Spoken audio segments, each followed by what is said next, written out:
WhatsApp guys, আসসালামু আলাইকুম, welcome to new blog. আজকের ব্লগটা হচ্ছে একটা সুন্দর জায়গা নিয়ে, আপনাদের সবার পরিচিত জায়গাটা হচ্ছে কক্সবাজার সমুদ্র সৈকত। তো আমি শুরু থেকে শেষ পর্যন্ত যা যা করবো আপনাদের সাথে শেয়ার করবো, তো শেষ পর্যন্ত দেখেন, লাইক কমেন্ট শেয়ার করে। তো এখন চলুন শুরু করা যাক আমাদের অ্যাডভেঞ্চার।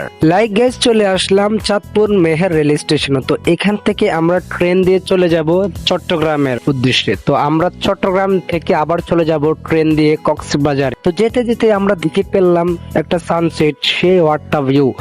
তো যেতে যেতে আমাদের রাত হয়ে গেল। তো এখান থেকে আমরা কক্সবাজারে চলে আসছি। তো কক্সবাজার এসে আমাদের একটা হোটেল নিতে হবে। দেখতে পাচ্ছেন হোটেলটার ভিউ ভাই, টাকা থাকলে সবকিছু হয়, আপনার টাকা আছে তো সবকিছু আছে। তো আমরা হোটেলটা নিয়ে নিলাম। এর পরের দিন আমরা রেস্ট করে চলে যাব সমুদ্র সৈকত। তো চলুন দেখে আসি। আমি চলে আসছি, আপনারা দেখতে পাচ্ছেন, বুঝতে পারছেন সমুদ্রের গর্জনে। তো এখানে আমি ফরটা ফার্স্ট টাইম এসেছি এখানে। তো এখানে এসে আমি যা যা দেখেছি, মানে আমি যা যা দেখবো, যা যা যে জায়গায় ঘুরবো আপনাদের সাথে শেয়ার করব।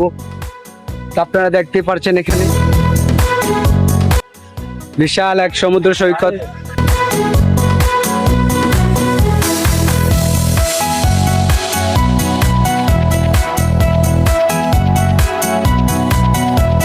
আল্লাহর অপরূপ সৃষ্টি, কত যে ভালো, কত যে সুন্দর, এটা যদি আপনারা না ঘুরে বুঝতে পারবেন না।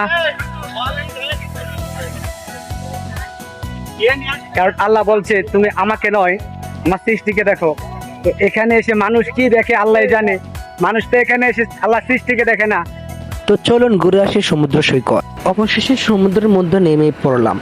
এতদিন আমরা গোসল করেছি পুকুরে, খালে, বিলে, এখন আমরা গোসল করব সমুদ্রের মধ্যে, তাও আবার কক্সবাজার সমুদ্র সৈকতের মধ্যে। তো এখানের এক একটা ঢেউ দেখার মতো ছিল।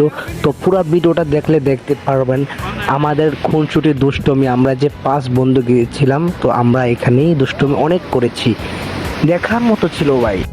অনেকক্ষণ ধরে সমুদ্রের মধ্যে গোসল করার পর দেখতে পেলাম আকাশের মধ্যে দুটো প্লেন যাচ্ছে। এগুলা নাকি টেকনাফ বিমানবন্দরে গিয়ে থামবে। তো আমি একটু তাকিয়ে দেখলাম সরাসরি।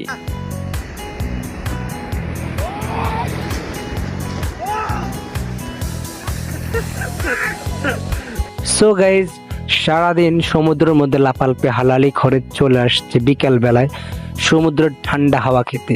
তো আজকের ব্লগটা এই পর্যন্তই ছিল। লাইক কমেন্ট শেয়ার করে দেবেন, পরবর্তী ব্লগের জন্য রেডি থাকবে।